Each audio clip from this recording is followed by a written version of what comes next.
Hello, আমি আবারও একটা নতুন ভিডিও নিয়ে চলে এসেছি। আর আমি আছি এখন বাপের বাড়িতে। আর আজকে সকালে আমি গেছিলাম দিদির সাথে একটু দিদির ছেলের স্কুলে ওকে আনতে।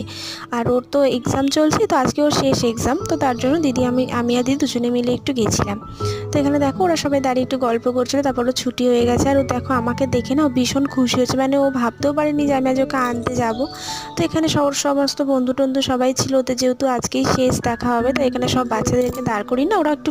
আর এটা দেখো, এটা না আমার ঘর, জানো তো আমি বিয়ের আগে সবসময়ের জন্য এই ঘরটাতেই সারাদিন থাকতাম। আর এই ঘরটার সাথে আমার অনেক স্মৃতি জড়িয়ে আছে।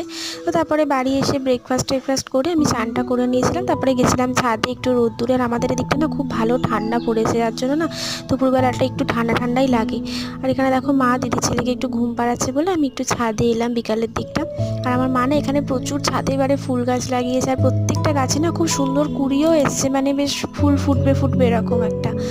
তো যাই হোক, আজকের ভিডিওটা এই পর্যন্ত। সবার কেমন